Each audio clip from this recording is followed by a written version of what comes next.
nuyu ku nekk tuuram ak santam di leen dalal ci studio i rajo ITV di am mbégte tey di waxtaan ak yéen li xamante ne soxal na réew mi ndaxte science dafa am solo ci réew boo gisee réew yëpp développé ci àdduna bi science daf ci bokk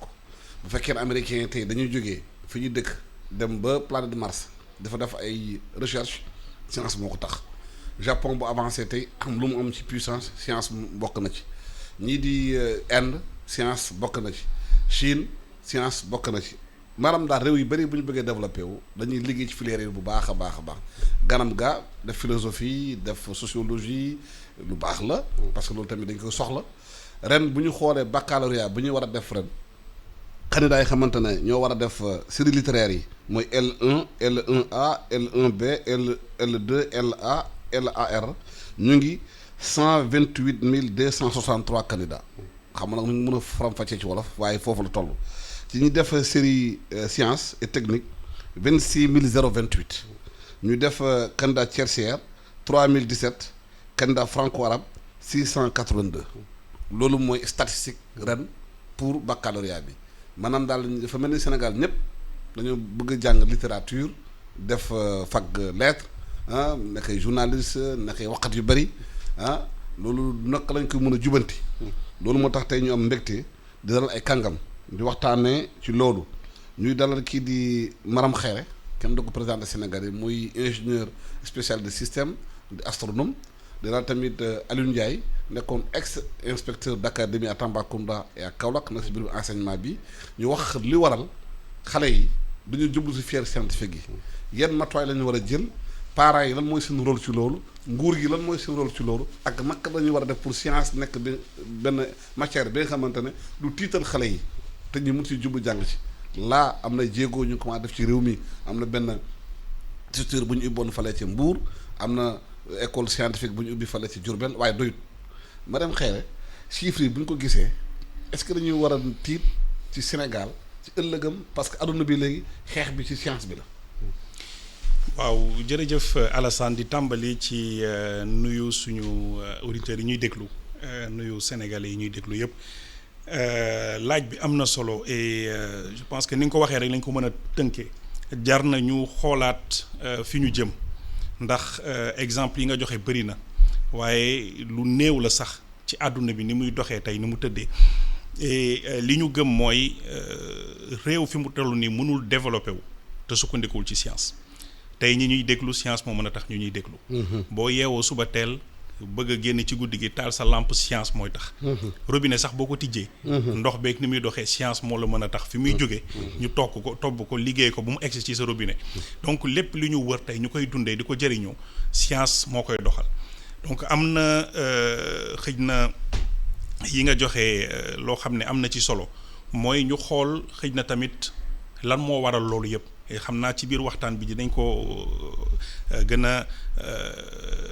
décortiquer xool nu muy nu fu mu jógee mais war nañu xoolaat ndax tendance yi ñu gis nii dafa mel ni at bu ñuy gën di avancer rek muy gën di wàññeeku ñiy nekk pàcc bi nekk ci wàllu science bi te loolu waxuma ne que defuñu ci ay jumtukaay xëj na pour jéem ko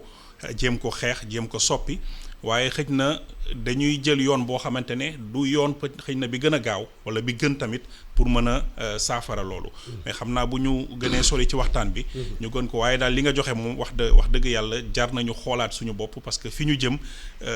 sori na yoon bi nga xamante ne foofu la ñu war a jaar ak science pour mu mën a jariñ réew mi ëllëg. Aliou Ndiaye yow nekkoon nga inspecteur d'académie liggéey Tambacounda ak Ziguinchor nekk ci système bi est-ce que nu ñu tënkee jàng bi ci réew mi moo tax science dam doole di waral loolu. waaw mais jërëjëf Alassane da nga may permettre d'abord ma nuyu sa auditeurs yi nga xam ne ñoo ñuy suivre tey ci rajo bi muy i rajo ak it sa téléspectateurs yi nga xam ne ci kanam tuuti dinañ ko rediffuser ñu mën ko xool ci yeneen canaux yépp di wane sama mbégte nag jàkkaarloog monsieur Kairé fii pour mën a échanger ci sujet bi nga xam ne moo ñu réunir. mais di la feddali encore sama kóllëre ndaxte pratiquement c'est la 3e fois may ñëwaat fi débat tasa naa fi ak Ablaye Wade ñu analyser les résultats yi nga xam ne ñoo fi amoon daaw te ñu bañ ci gaawantu parce que Sénégal dañu am nag des problèmes d'évaluation gis nga évaluation bu amee des échecs abusifs baaxul su amee tamit des réussites abusives baaxul kon nañu ci tey daaw am nañ ay résultats ñi ngi jëmaat ci ay jongante ñu bañ a yàkkamti indicateur mën nga koy suivre ci pendant 5 ans 6 ans 7 ans pour mën a xam comportement réel indicateur bi dellu si waatoon na fi tamit ak Jatu Cissé ñu waxtaanee ci réew mi thème bii nga ñu wax nag daf ñu soxal réew mi parce que diagnostic yépp wane na que ni lii moom du lu bees que la majeure partie de nos élèves ñu ci bari dañuy nekk dans les filières littéraires les filières scientifiques ñi ciy dem bariwul pourcentage bi dafay faible loolu nag li ko waral bari na wax dëgg yàlla ci biir waxtaan bi dinañ wane càmbar yi nga xam ne yépp génne nañ ko pourquoi véritablement on n'a pas beaucoup d'effectifs dans les filières scientifiques tey war nañu mën a analyser lu bare en termes d'intrants ci wàllu infrastructure yi nga xam ne moom la ñu war a mettre sur place pour loolu mën a dem ci wàllu tamit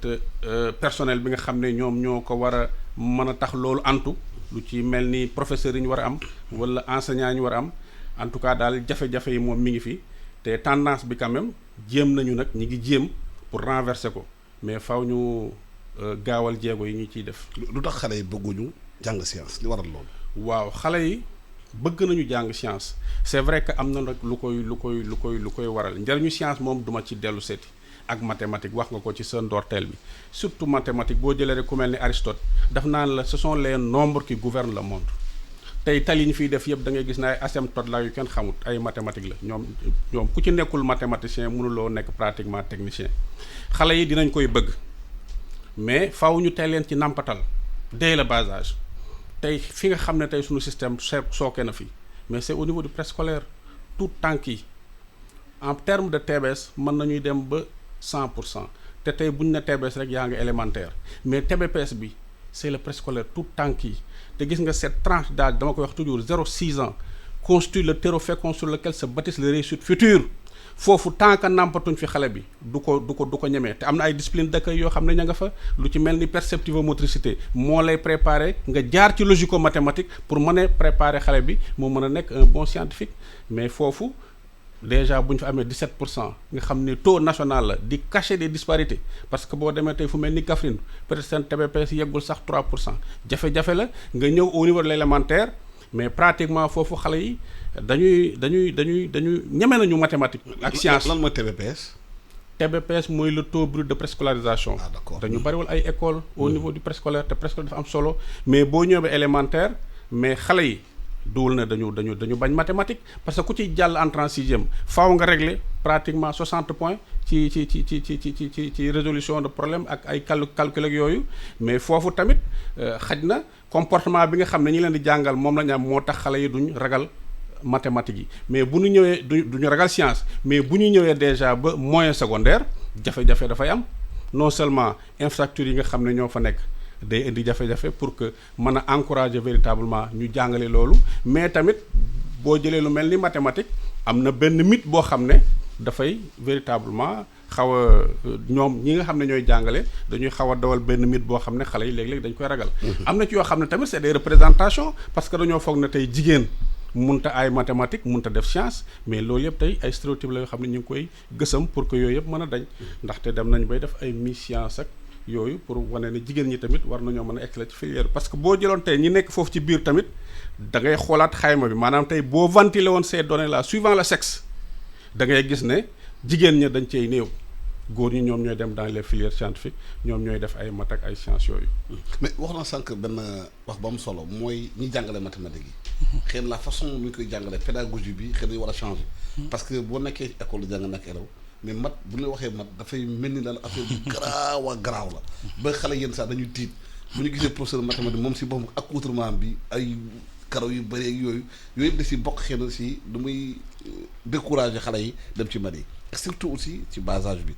parents yi ban rôle la ñu mën a jouer ci seen doom yi pour ñu bëgg a mat. waaw xam nga mathématique c'est vrai que nit ñi dañ ko ragal mais c'est pas justifié parce que mathématique en fait du dara lu dul li ñuy gis maanaam tey loo xamul nga ne xawma ko naa ko tuddee x. tey boo ko expliquer xale ne ko ñetti bal a ngi nii beneen bal bi dama ko nëbb xamuloo fu mu ne xamuloo nu mu mel. nga tuddee ko nañ ko tuddee woowee ko x ban tur nga ko bëgg a jox moom daf lay jox tur boo xam ne xalaat na ko bu mu xam nga ne ko waa d'accord naa waaye léegi nañ ko tuddee x xale bi comprendre na déjà x boobu lan lay tekki.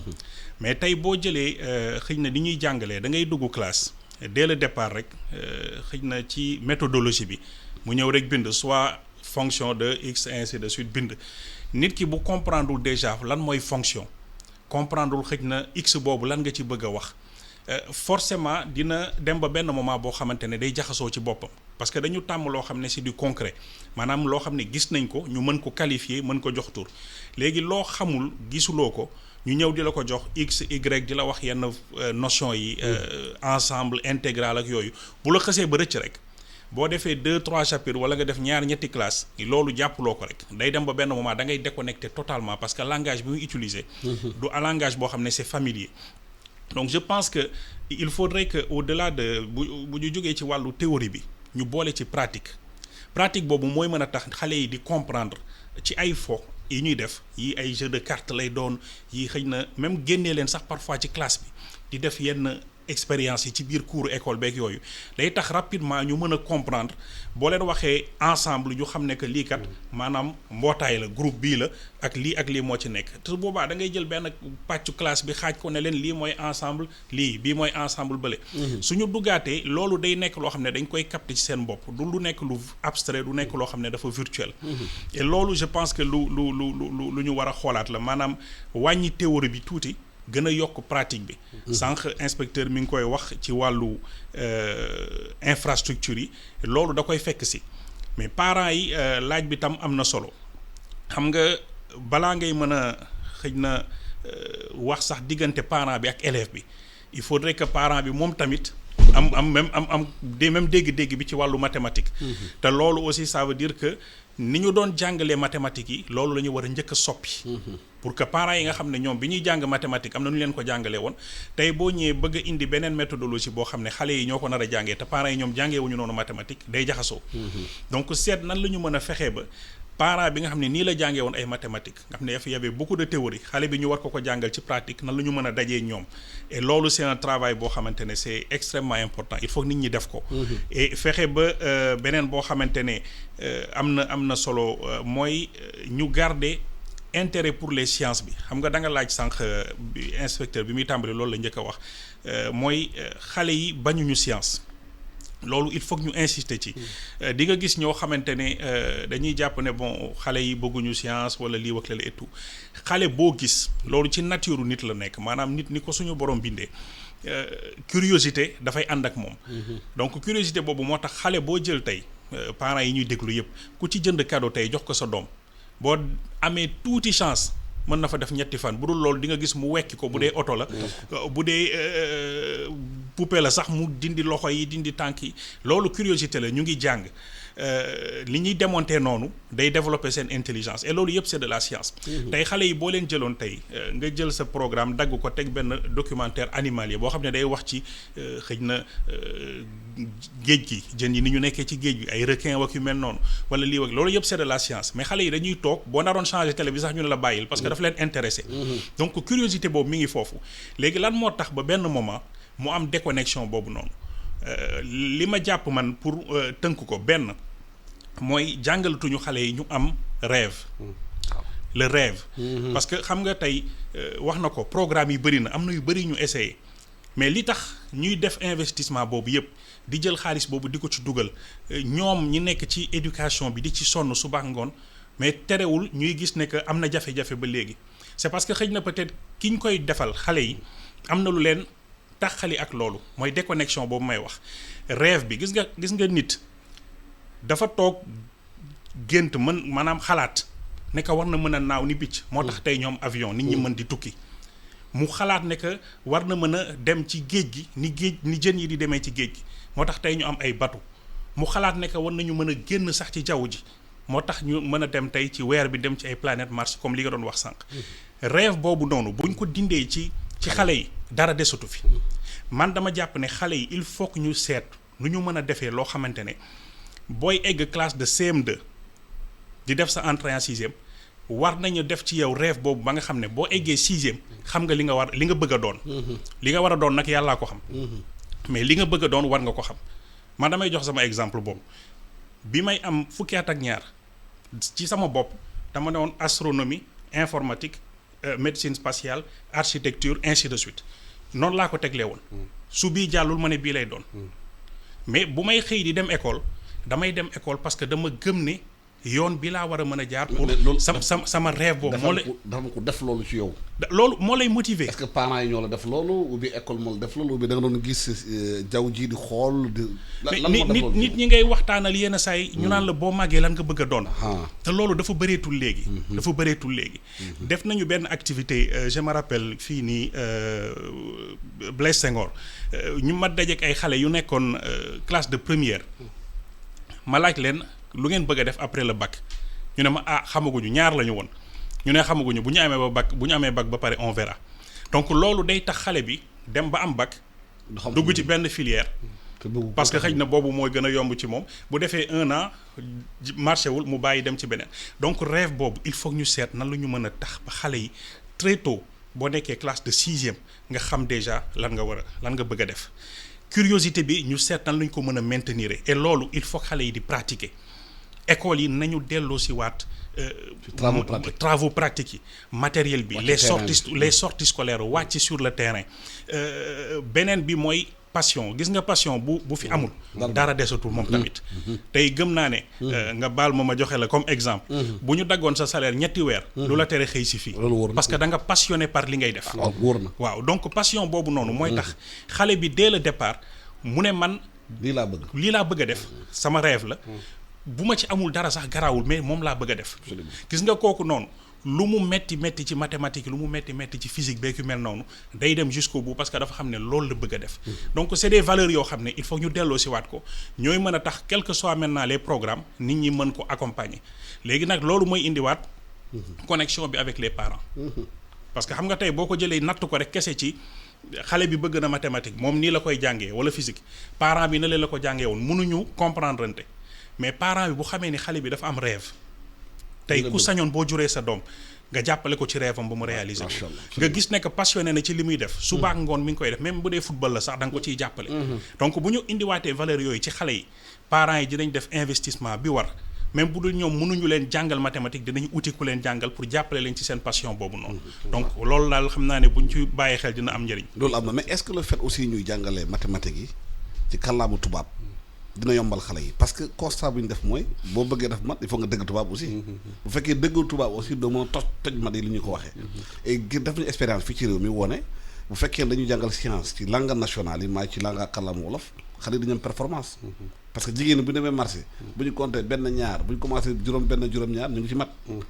lan la ñu war a mun a jàngal xale yi xëy na ci kàllaama bu ñu namp pour mu gën a nekk performant mais Alassane xam nga bi ñuy wane difficulté yi bi mu waxee rek notion de x rek déjà interpellé na médium bi mooy langue bi ñu utiliser kooku tamit difficulté la tey recherche yi ñuy def yépp wane nañ ne xale bi soo koy jàngal ci langue nationale am da koy gën a gaaw assimiler xam nga nag du ma dugg ci débat bi nga xam ne moo opposé Mbacké Diagne ak Cheikh Yérim sur les langues nationales mais tey expérience yi ñu def yépp tey boo jëlee rek activité numérique nga jël le 79 11 65 nga xam ne mooy décret bi doon régir les programmes dafa sukkandiku ci psychologie wane ne xale bi classe de 6e booy def ak moom activité numérique 20 rek ngay yem booy wàññi mais boobu dafa fekk nga koy jàngal ci langue ci français médium bi moom il faut mu dominer ko pour mën a yegg foofu mais bu fekkee da nga koy jàngal ci langue nationale am xale bi nekk Fuuta wala ki nekk Kédougou Bassari bi mais da ngay dem ba 100 si da ngay dem ba 100 parce que yaa ngi koy jàngal ci langue nationale am kon effectivement problème médium boobu moom posé wu na il faut que nga comprendre d'abord le français mën a xam énoncé bi lan la soog a mën a résoudre problème bi tant que loolu moom barrière boobu mi ngi fi dafay indi des difficultés wax dëgg yàlla expérience yi ñu def yépp nag wane na ko mais li tax xale bi di décourager encore buñ ñëwee ba moyen surtout jëm secondaire ça pose problème c'est vrai qu'au niveau de l'élémentaire au niveau du préscolaire il y a des projets même pour accompagner par exemple à l'élémentaire on avait le PREMS benn projet la woon boo xam ne doon accompagner véritablement les enseignants les élèves pour l'apprentissage des sciences ñu demaat indi beneen programme bu bees ñu ko naan PAM muy projet d'amélioration des apprentissages en mathématiques ñu commencé woon ko au niveau de l'académie de Kaolack ak au niveau de Fatick ba tey ni ñu defee une extension mais tey boo ñëwee au niveau du moyen il y a problème déjà professeurs yi nga xam ne tey dañoo xarañ ci wàllu googu toujours dafay am déficit te waxoon nañ fii ne déficit am na kooku dañ doon def diagnostic di wax suñu aqulaayu tàlla mais tey bu ñu demee ba ne nañu recruter encore 5000 ça prouve nettement que ni déficit am na parce que nee naa la fii ci système bi am na ay création yoo xam ne dañu leen di geler faute de maître boo ñëwee ba moyen tamit professeurs yi nga xam ne c'est des professeurs qui enseignent les sciences mais bariwuñu am na ci académie tey yoo xam ne boo fa demee la série S1 mënoo ko fa def parce que amuloo professeur de mathématiques bu leen jàngal. mooy ba demee yenn dëkk yu may Bakel Tambacounda. mi ngi noonu périphérie bi yëpp série S1 mënoo ko fa am parce que boo ko créé tamit da ngay obligé geler série boobu classe yooyu nga yóbbu leen en S2 parce que mooy tane sax di nga am li ci des ñoom ñëpp. parce que benn moment état bi bëggoon na sax éliminer yeneen langues yi comme mel ay allemand. waaw loolu coow lu bëri. mi ngi noonu xam nga diagnostic bi moo montré que ni effectivement effectif yi lu ci bari ñu ngi dans les filières littéraires ñu nekkoon léegi nanu renverser la tendance pour ñu renverser la tendance nag ñu xaw a gaawantu foog ne langues yi dañ leen war a éliminer non waruñu leen éliminer parce que bi ñu demee ba ne ay allemand yooyu dañu dindi gis nga ni indi na fi benn tollé boo xam ne sur le plan diplomatique même naroon nañu am ay incidents parce que am nañ seen département di former des professeurs te langue boo gis day véhiculer culture day véhiculer véritablement une science mais la difficulté qu'on a essayé loolu nag duñ ko gaaw a régler léegi parce que déficit bi nga xam ne tey moo am buñ ne tamit nañu renverser rek tendance bi par exemple tey bu ñu nit ñi bu ñu amee BFM ñu ne jël leen par exemple 30% des effectifs ou bien 45% des effectifs yóbbu leen dans les filières littéraires tamit dans les filières scientifiques tamit du mën a dem parce que y a pas de mesure d'accompagnement y a pas suffisamment de professeurs de sciences pour mën a prendre en charge ces élèves là. C'est vrai que nag loolu dina ñëw parce que tey boo gisee en philosophie on avait des problèmes soo gisee anticiper fii la ñu koy def c'est parce que amuñu woon suffisamment de professeurs de philosophie léegi nag dem nañ ba am nañ suffisamment de professeurs de philosophie et ren pour le bac anticiper bi du am. bu ñuy démarrer rek dañ koy démarrer ndoor te mën nañu jël professeur bu nekk yóbbu la ci benn jury wala ci benn centre jàpp nañ ni xaj na kon lii ñuy def nii effort yi ñuy def nii dina ñëw mais c'est pas demain la veille. waaw mais langue maternelle yi am na solo ci jàngale science. parce que suñu réew yëpp développé allemand yi allemand la ñuy làkk tubaab yi tubaab la ñuy làkk chinois yi làkk chinois jàngale science yi chinois français yi jàngale science yi chinois mais ñun ñooy Sénégal rek di jàngale suñu science ci langue ci kiiwu jàngu et pourtant loolu Cheikh Anta Diop waxoon na ko. boo demee université ne thermodynamique xale yi dañu problème de thermodynamique alors que boo ko ne doo lay tàggay gars yi xam nañ ko lu tax université duñu ñàggal suñu langue nationale yi suñu langue maternelle yi waaw Alassane wax na ko nee na xëj na bëggul dugg ci débat boo xam ne sur l'utilisation des langues am nañu sañ-sañ ku nekk wax li nga xalaat dañu nekk ci àdduna boo xamante ne c'est l'ouverture vers l'international jàngale ak suñu langue yi mën na ne. waaye langue internationale yi. waaw mais bu ñu jël loolu jiital ko bàyyi langue internationale. parce que tey am na noo xam ne bu doon ci université yi ñu ngi jàngale noonu damay ragal ne que day dem ba benn moment xam nga nit dafa am ñoo xam ne facilité moo leen gënal maanaam fu mu gën a yombee rek boobu la ñuy jël. tey bu ñu amee tey problème xëj na ak science yi sa xëj na parce que ñenn ji dañu jàpp ne dafa beneen moo gën a yomb nañ def leneen. donc tey damay ragal ne bu ñu jëloon xëj na langue yooyu jiital ko di nga dem ba benn moment boo xamante ne ñëpp ci loolu la ñuy sukkandiku. mais tey àdduna bi toll na foo xamante ne boo bëggee développer science publication yi ngay def yëpp yoo xam ne mën na am njariñ ci àdduna bi ñu jël ko valoriser ko mënoo ko def ci sa langue bopp. anglais lay doon français bi sax léegi nii bëreetul. anglais lay doon donc il faut que loolu nit ñi bàyyi ci xel. man li ma xalaat mooy bu weesoo langue bi pour man ci wàllu vulgarisation bi lay ñëw. waaw vulgarisation maanaam nan ngay def pour fësal science pour que nit ñi intéressé wu ci loolu. bu ñu demee nag ba dugg ci filière bi nit ki bu xësee ba am intérêt ci dara boo ko doon jàng ci chinois sax jaral na ko mu dem jàngi chinois. li ma xalaat mooy il faut que ñu renforcer ñu gën a dooleel activité de terrain yi science mënoo ko développer ci dëkk te amul activité de terrain wàcc ci terrain bi weesuwul. muy fii ci Dakar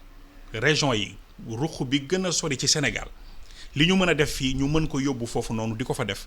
population bi di ko gis ñëpp di ko gisandoo. damay joxe benn exemple benn activité bu ñu defoon jaaroon nañ Tambacounda jaar Kaolack maa ngi fàttaliku 2015 la woon. ñu tuddee woon ko bus de l'espace Space Bus. li ñu def projet boobu noonu dañu ne. bu ñu bëggee nit ñi bàyyi xel ci wàllu astronomie wala yu mel noonu mënuñu toog fii Dakar rek di ko def wala Saint-Louis yu mel noonu ñu jël benn bus def ci 45 animateurs busu 50 places pendant weer bu mat lum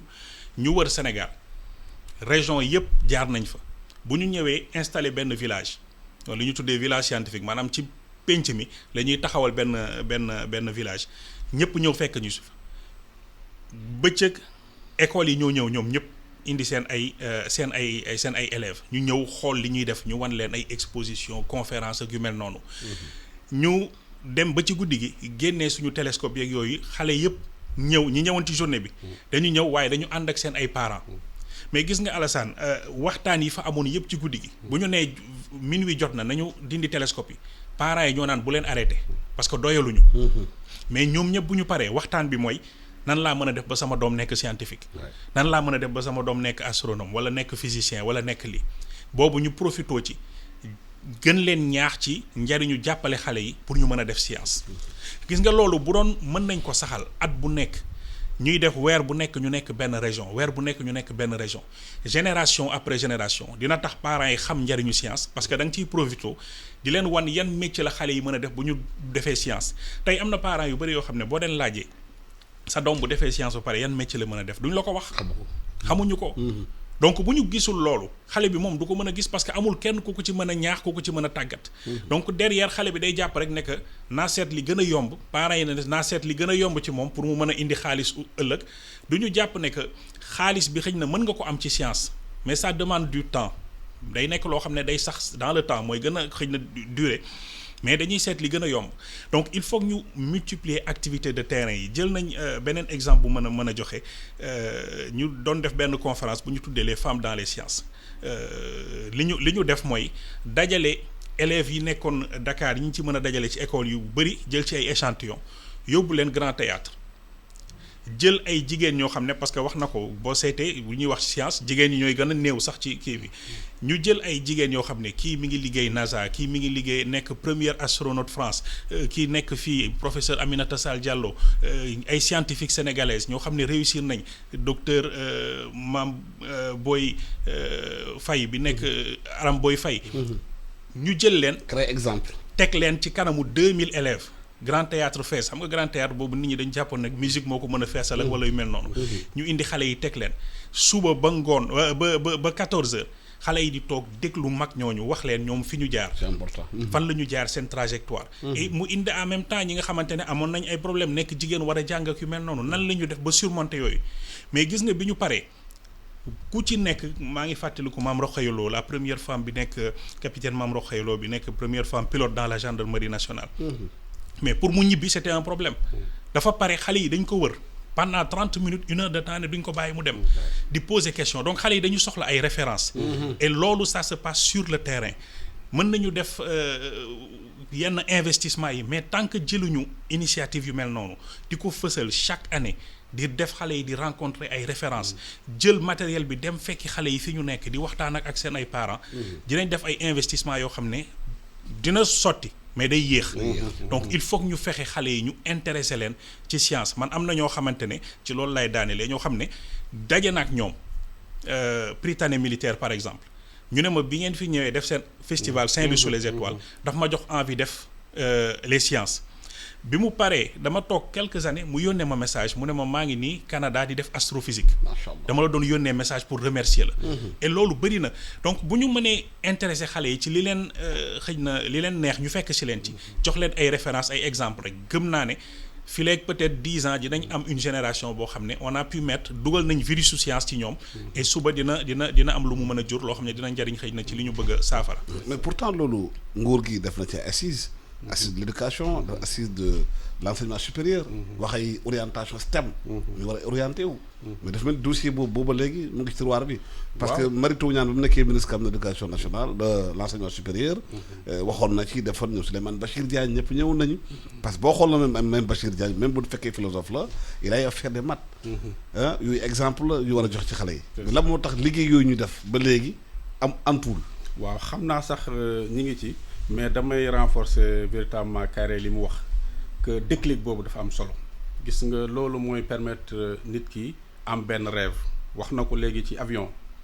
tekkiwul dara dul appareil volant imitant l'oiseau naturel toog rek jàpp ni xaj na ñoom war nañ mën a naaw rek daal di tenter avec tout ce que ça comportait comme risque donc déclic boobu faw ñu koy créer c'est vrai que salon yooyu ñuy def baax na mais li gën a am solo aussi peut-être tey am na benn agenda boo xam ne am na au niveau de l'éducation nationale muy la semaine de l'école de base yooyu itam c'est des moments yoo xam ne mën ngeen fa am ay tribune ñëw def des expositions moo gën par exemple def 2 académies ou 3 véritablement bu ko defee communauté bi yëpp mën a ñëw def benn découverte boobu mu créer benn déclic te gis nga loolu tamit day indi passion ci ñoom passion bi nga wax tam dama la ciy renforcer parce que égal li mu wax ci passion dafa am solo rien de grand au monde ne se fait sans la passion. C'est clair. soo amul passion doo dem. loo bëgg donc li nga wax Alassane ci diagnostic bi assises yi wane na ko ñu ngi jéem pour corriger ko du ñu nier li nga xam ne ñoom ñu ngi koy def mais ni mu ko waxee léegi jéego bi dafay yéex tey buñ ne nañu créer environnement propice à ça te rapport yi nga xam ne def nañ ko yépp pour analyser suñu système éducatif day wane ne qualité des enseignements bu ñu ko bëggee am dafa war a nekk en rapport avec le milieu. Environnement bu ñu ko bëggee tey améliorer ñu ne nañu construire des BST mais c'est une bonne chose avant on n'avait pas plus de 5 BST au Sénégal mais quand même BST mooy lan bloc scientifique et technique mais jéem nañu def nañu quelques jéego am 20 BST tey fu ci mel ni académie de Kaolack bi ma fa nekkee y avait 2 BST benn bi c'est au niveau de Valdiodio Ndiaye beneen bi réhabilitation la avec Joseph Turpin donc loolu dafa nekk ay initiative yoo xam ne faw ñu ciy def ay jéego bi ñu ko waxee ba léegi dañ ko tëral ci suuf pratiquement après bi ñu terminer première vague boobu defaatuñu yeneen te xam nga ni 20 BST ou 40 BST mais c'est rien du tout par rapport ak besoin bi nga xam ne am na fii yépp boo ñëwee aussi au niveau de l'enseignement supérieur c'est vrai que Marito mi nga xam ni peut-être c'est son conseil technique moom mathématique moom comme ndox ci moom science bi gëm na ko parce que suñu jamono bi ku deful science doo dem c'est vrai que on a créé les ISEP et tout il y a l'UVS mais ba léegi des na mais li tax mu gën a sooxe moom au niveau du moyen secondaire mooy amaguñ suffisamment de professeurs pour mën a jël suffisamment d'élèves yóbbu leen dans les filières scientifiques te foofu tamit faw jéego yi ñëw mais du gaaw minimum peut-être 5 ans 10 ans la ñuy mën a résorber gap boobu. mais ñu bëri dañ nekk loolu dafa war a nekk benn option parce que boo gisee réew mi ne Rwanda barki démb la dañoo décider ñoom def science gis Malaisie. gis yeneen réew yi nekk ci àdduna bi def ko option c'est-à-dire que ñoom dañuy xam ne que science dafa am solo ci seen réew te mooy tax suba ñu dem feneen est-ce que problème bi au fond c'est pas une question de stratégie et de volonté politique affirmée. xam nga Alassane laaj bi c'est très important je pense que volonté politique mënul weesu xëj na li président def mooy demander ñu def ay assises maanaam ñu toog tasaare lépp ci table bi ñu seet li ci baax ñu renforcer ko li ci baaxul ñu seet nan lañ ko mën a modifier li manqué ñu seet nan lañ ko ci mën a indee loolu moo jur xëj na résultats yi nga doon tudd ne ñu ngi ko doon appliquer ak Marito ak yu mel noonu volonté boobu mooy réorienter système bi vers les sciences loolu je pense que wax nañ ko et donc président affirmé na ko maintenant entre li ñu gis comme vision ak la mise en œuvre maanaam ni ñu koy doxalee ci kii bi mën na am ay gàllankoor yoo xam ne xëy na mooy tax muy yéex foofu mooy musiba réew mi maanaam mise en œuvre application évaluation suivi te dañuy wax lu bari dafay kii dafay rapport ñi xam ne góom bi lii la ñu ko war a faj lii la waaye bu ñu koy dem di faji wala ñu dem wuti microchrome bu koy faji ne wut ndox di ci sotti xam nga foofu laa doon ñëw sax heureusement nga anticiper ci loolu maanaam bi may wax naan il faut être sur le terrain xam nga ñun ñëpp xam nañ administration ni muy doxee dafay laaj yenn saa yi documenter il faut des documents il faut des ateliers il faut des séminaires mais il faut aussi des éléments yoo xam ne ci terrain bi la ñuy nekk parce que entre li ñuy wax ak li ñuy def day am benn fossé boo xam ne bu bii gaawee te bale toppul rek mooy indi xëj na ñu jël ay résolution toog 4 ans 5 ans kenn du ko appliquer boo demee boo ko war di appliquer fekk na àdduna bi dox na ay jéego yoo xamante ne yow tey fi mu nekk ni loolu boo ko naroon appliquer sax day maanaam weesu na parce que boo toogee gis yu wala télévision Rwanda médecin jël ay vaccin di ko def ci ay drone di ko envoyé seen dëkk ba beneen dëkk xam nga loolu gain de temps bi gain de science bi moo tax jeune rwandais mun def léegi rwandais mun a def malaisien mun ko def mais sénégalais yi dafuñu am nañu xel war nañu xale yu Sénégal yi am nañu xarañ nañu parce que am nañu solution yu bëri ñu wane ci Covid bi fii mais dañu gisul suivi bu ci am. exactement gis nga loolu mooy li ma doon wax gis nga tey man bu doon xëy na man maa yor possibilité décider ci loolu li may wax mooy ñetti secteurs yoo xam ne investissement yëpp ci loolu laa koy def. yan la. sécurité défense. parce que sécurité défense aussi ça fait appel science ak technologie. réew foog mu am kaaraange. benn nit ñi mën a nekk ci jàmm mën a xalaat. deuxième bi mooy santé. troisième bi mooy éducation. ak noo leen mënti teglee ñoom ñett. salaire yi gën a mag ci réew mi laa wax de. foofu laa koy dugal bu doon man maa yor kàddu gi. éducation salaire yi gën a mag fa laa koy def. waaye condition yi nga fay duggee. mooy nekk yi gën a jafe. résultat yi tamit day nekk loo xam ne obligation lay doon. li nga wax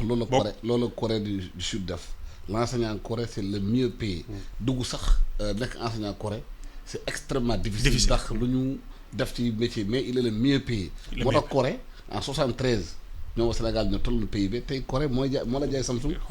xoolal ni ñu demee. waaw mu lay jaay loolu matériel bi boo ko comprendre am kaaraange sa réew santé nit ñi mën a nekk ci wér-gu-yaram bu mat pour mën a liggéey. éducation jox leen salaire yi gën a mag moyens yi gën a mag. waaye nag dugg bi mooy gën a jafe. résultat boo ko deful it nga fay ko parce que alalu askan bi la. donc yooyu c'est des choses yoo xamante ne day woote li ñuy wax maanaam après les ressources humaines.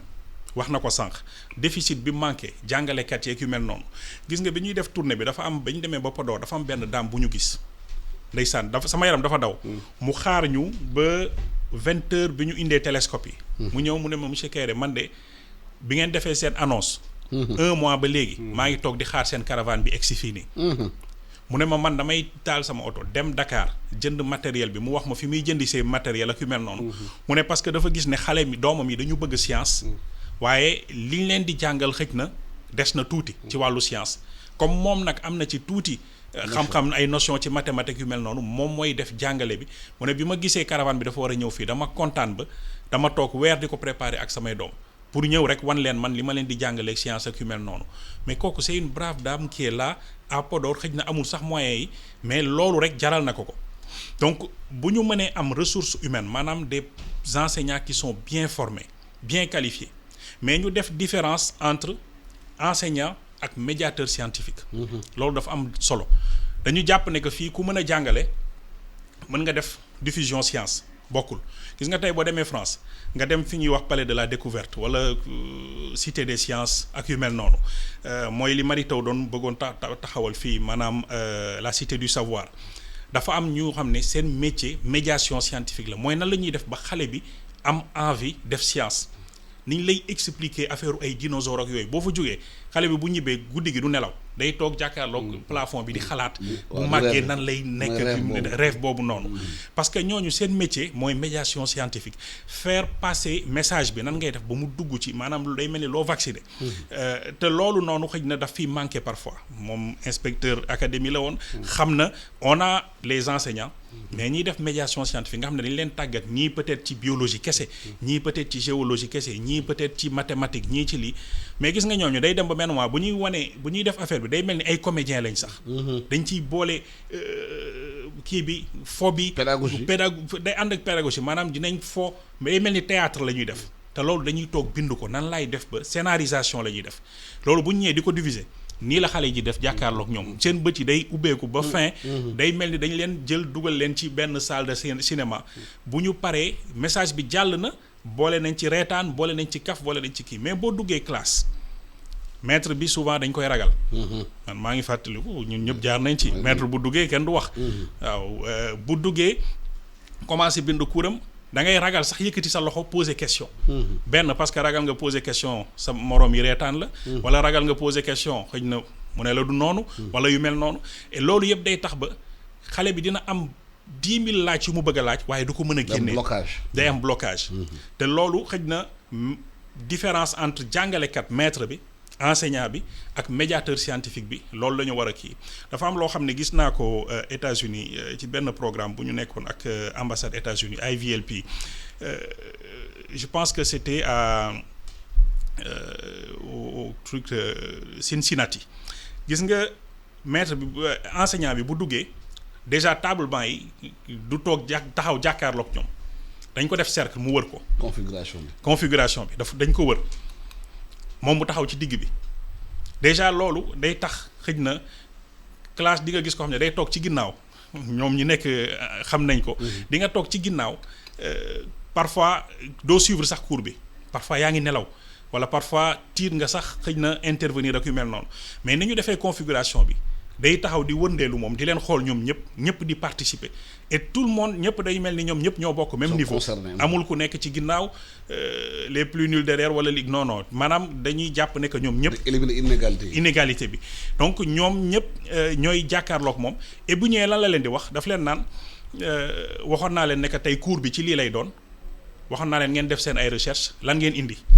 ku nekk indi ne man lii laa indi bu paree mu dajale ku nekk mu tontu la composer loolu jox leen moom cours bi ñu war a retenir par rapport ak loolu. donc yooyu yëpp ci méthodologie bi la mais day tax ba xëj na xale yi du ñu ragal prof bi enseignant bi. donc yooyu yëpp c'est des choses yoo xam ne xam naa war nañ ko xoolaat. méthodologie bi et pour jeexal ñu xoolaat tamit suñu programme bi. waaw ñu xoolaat suñu programme bi Alassane option bi ngay wax ne que yenn réew yi dañu jël ne option ñun science. noonu la ñu war a mën a jëlee ci programme bi tam am programme boo xamante ne ay option mooy nekk ci biir ki nga xamante ne à partir de la classe de 6e wax na ne que moom il va être ingénieur moom ci affaire avion la bëgg liggéey kooku xam nga ne il va directement domaine technicien wala ingénieur ki nga xam ne moom nee na moom affaire ay robot moo ko intéressé intelligence artificielle mais kooku nañu fexe ba de la 6e ba terminale mu am spécialisation boo xam ne loolu rek lay jàng ak lan langue yi nga xam ne bu génnee bitim réew dina mën a liggéey ak ñoom léegi nag ñu defal ko ay option bu dee intéressé wu na tuuti ci philosophie mu tibb ci def ko option mais liñ koy noté moom mooy li nga xam ne moom la bëgg a def suba àdduna bi dafa nekk àdduna boo xam ne spécialisation la et man li may xalaat mooy à partir de la 6e l'enfant war na xam lan la bëgg a def ñu utal ko spécialisation du nekk ay lycée maanaam li ñuy wax lycée spécialisé dans non c'est le programme qui mooy tëddee noonu des classes spécialisées dans tous les yow journaliste nga bëgg a def dans tous les yaay tànn nga xam ne tronc bi ñu lay jàngal loolu moo lay servir suba ci sa métier. bu la neexee nga ne man je suis intéressé par la chimie ma laal tuuti ci chimie bi. pour am ci tuuti connaissance ak yu mel noonu. mais tey bu ma la laajee juste par exemple le Japon du Meiji qu'on a appris man ci sama bopp. munu ma la wax fi mu lu mu ma servir ci sama àdduna. tur bi moom jàpp naa ko. parce que il fallait li ngay jàng yenn saa ci programme bi du la amal njëriñ. mais da ngay jël sa cerveau xam nga cerveau bibliothèque la. waaw nga koy jox ay fichiers muy jël di ranger di ranger. bu ñu jël cerveau xale yi saturé ko ci yoo xamante ne xëj na ñoom seen intérêt feneen la nekk bu ñu mënee déceler très tôt ñu xam xale bi lan moo ko intéressé ñu jël ko spécialiser ko ci loolu léegi nag leen loo xam ne moom mën na nekk ay option moom mooy tànn ne lii comme ni ngay tànnee langue secondaire langue primaire ak yu mel noonu et tout mu tànn ko nga xam ne yooyu mooy moom volume moom day nekk loo xamante ne suba bu eggee bac déjà buy dem université rek spécialisation lay doon. waaw lu mu wax loolu am na solo ci xale yi ni la mën a tàggatee pour et puis wax na benn mbir bu am solo enseignants yi. enseignants yi faut ñu fay leen. parce que kenn mënul fay enseignant ndaxte kiy jàngal xam-xam jàngal réew. amul prix. ni ñu war a xoolal statut enseignants yi. dooleel leen jox leen xaalis bu bare fay leen ba ñu nekk dans des conditions normales pour ñu mun a jàngal xale yi parce que Corée dafa def option boobu. enseignant c'est le poste le plus difficile d'accès. mais c'est les mieux payés c'est les plus payés et les plus respectés. loolu moo tax Corée tey mën a defar Samsung mën a defar tey ay yenn njumtuwaay ñun ñu ko utiliser. alors en 1973 Sénégal PIB mu ëppoon PIB Corée. loolu ay option la enseignants yi da leen a war a delloo njukkal parce que boo mën a jàng tey xam-xam ñoo la koy xam-xam ku la koy jox amul njëriñ amul mu dani pay. amul payoor. mais Alassane li nga wax am na mais dama koy fekk si ci analyse bi mu def ci les 3 secteurs clés. lu ñuy mën a def fii ci àdduna te d'abord investir dans la santé kooku moo lay permettre nga sécuriser sa capital humain. ñëwuloo ci éducation moom moo am le mythe de la perpétuation. lépp lu ñu bëgg a def. dañ koy jaar ci éducation. effectivement nag sécurité d'une manière générale ñu régler ko. moo tax ma ne man le PSE ba mu gëm mooy. plan Sénégal éducation. le plan Sénégal émergent de éducation. option bu leer la une volonté politique et puis am benn démarche résolue pour régler ces problèmes là. wax nga ko pays yooyu dañu def option les dragons ba ci Turquie dañu def option que ni ñoom. dañuy investir dans l'éducation te science dañ koy jox gëddam. xam nga li muy wax noonu en terme Rwanda tey. mais li muy wax noonu dans l'analyse en terme de médiateur amuñu ko ci échelon yi nekk ci hors d'enseignement yépp mais pratiquement boo demee au niveau du préscolaire mais médiateur éducateur bi presque rôle médiateur lay jouer te am na ay courant pédagogique yoo xam ne intégré nañ ko lu ci mel ni la théorie de Montessori ak ñeneen mais éducateur bu ñëwee loolu rek lay def. il est là day aiguillonner même disposition beeg yëpp du benn pour véritablement créer ce climat là mais loolu nag amul au niveau pratiquement du moyen secondaire. am nañ nag ay bras techniques. oui mais Sénégal bari na ay enseignants yu nekk compétents nekk à la retraite. mais bien sûr te mën a servir système bi. bien sûr lu tax état bi di jël ay système de volontariat.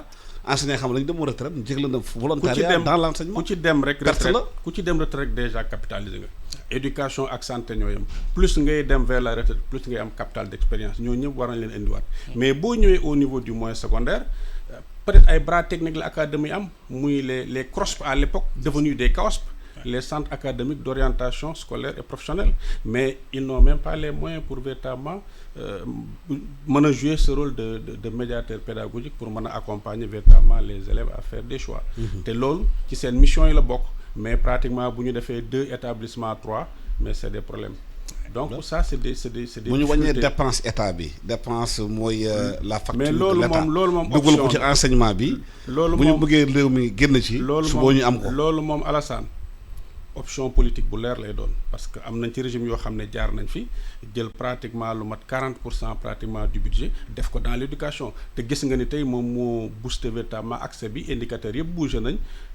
peut-être yeggul fi war a yegg ci TBPS bi mais au niveau de l'élémentaire am na lu bari loo xam ne def nañ ko mais curseur bi ñu defoon foofu moo tax collège de proximité yi am lycée de proximité am ba université yi aujourd'hui commencé di bouger mais volonté boobu nag dañ ko war a véritablement maintenir ensuite mettre les enseignants dans de très bonnes conditions. Absolument. Alsane, ça je le dis toujours. Absolument. Quand on est hanté par la précarité de sa situation, on ne peut pas être performant. te chaque jour nga dégg parce que enseignant bu yow suba teel ndekki gis nga au Sénégal Sénégal jàngale xale yi. liir bi nekk ci berceau bi sax da ngay dégg. am na structure yoo xam ne. abri provisoire mënul si jàngal bu baax mais dama ne sur le plan syndical laay ñëw ak les revendications même bébé yi nekk berceau sax da ngay dégg ñu naan la ay accords réalistes et réalisables te duñ ca def dara donc loolu c'est des problèmes yoo xam ne xam nañ ko fi. donc véritablement il faut que ñu am une option très claire am cette volonté politique def ci li ñu ci war a def bu ko defee mën a changer véritablement li am dans le système là muy tous ces élèves là tous ces étudiants qui sont pratiquement dans des filières littéraires et loolu moo indi tey taux de chômage bi. boo déggee ñu ne oui les jeunes sont là ils n'ont pas d'emploi mais c'est un problème d'employabilité qui se pose c'est vrai qu'ils sont en train de corriger ñu ngi jéem nag mais des na te loolu c'est sur 5 ans 10 ans. mënul tëb rek ñu régler ko suba wala ginnaaw suba. mais bu ñu jëlee option bu claire réew yi wër Afrique mooy ay Rwanda ak yooyu ñu gis muy bu yëngu foofu ay Malaisie ak yooyu dañuy devant Sénégal ci yu bëri. mais exactement c'est une tendance et je reviens ci secteur boo xam ne daf ma soxal muy le spatial tey même le Burkina Faso est en train de préparer son premier satellite. ala satellite Sénégal. bi fi Mary Teuw nekkee. teg nañ projet ba signer les conventions pour mettre un centre d'assemblage de microsatellites à Diamniadio. mais son départ a tout ralenti. kon moom projet baa ngi tiroir. man déggatuma ci dara. son départ a tout ralenti. dañuy wax ndax yàlla cité du savoir tout le matériel était déjà prêt c'était ça moo naroon nekk ànd foo xam ne boofu da ngay xëy suba teel benn samedi ànd ak sa famille ñëw toog. xale yi di def lii nga nekk ci bibliothèque numérique bii nga nekk ci lii nekk ci lële xale yi di jàng science toute la journée ngeen pare jëlaat seen bus dem ñibbi seen kër mais loolu tout le matériel quasiment jënd nañ ko. kon daal Burkina Faso nga defar satellite. Burkina mi ngi pare satellite Île Maurice lancé na satellite bërki démb. Sénégal amul dara Ghana pare na Tunisie lancé na et tout projet satellite ñun taxaw nañ ci ba signer convention yi man la ko Mary Teuw dénkoon ba ñu signer tout document yëpp mise en œuvre bi moo desoon. mais bi mu demee ça a ralenti donc c'est des choses yoo xamante ne li ngay wax da ngay gis ay dëkk yoo xam ne li ñu leen rawee dafa bëri Sénégal war a affirmer leadership am par rapport ak loolu noonu mais da ngay toog peut-être pour ay affaire u lenteur ñoom ñu nar ñëw dépasser comme ça ñu nar a nekk ci suñu ginnaaw. Et man je pense que li ëpp solo fi mu nekk nii mooy que Sénégal nekk leader au moins ci espace francophone bi par rapport ak yenn yoo xam ne ñun ñu ngi koy def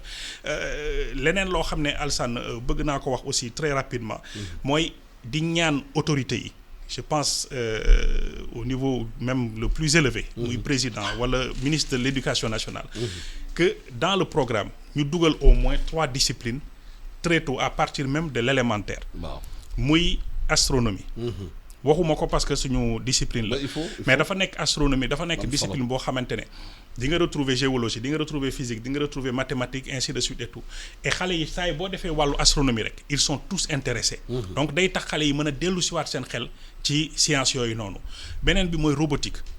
très tôt xale yi commencé di assembler ay briques di seet ay dafa am ne wax ne dañ ko defar ba pare da ngay jël rek connecté. xale yi bu ñu tàmmee robotique C1 C2 CM2 ba CM2. bu ñu commencé dem kii ñoom ñoo koy defaral seen bopp duñ ci jaar leneen beneen bi mooy codage informatique.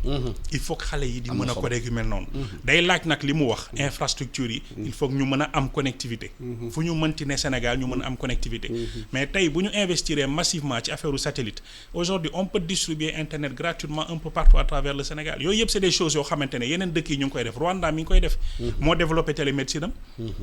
tey boo waxee drone yeeg yu mel noonu mais pilotage bi c'est par satellite. drone bi bu jëlee ay banque de sang wala données yooyu noonu dem yóbbu ko beneen dëkk wala ay médicaments. ville ba ville kii satellite bi moo koy guider. donc on investisse massivement dans le spatial pour que mu mën a jàppale télémédecine bi mais développer aussi téléenseignement ministère de l'éducation lancé nañ projet vendredi 7 mai. bu tudd PROMÉ projet du ministère pour le développement du téléenseignement. c'est un projet boo xamante ne la njëriñam kenn xamul nu mu toll. te loolu buñ ci jàppee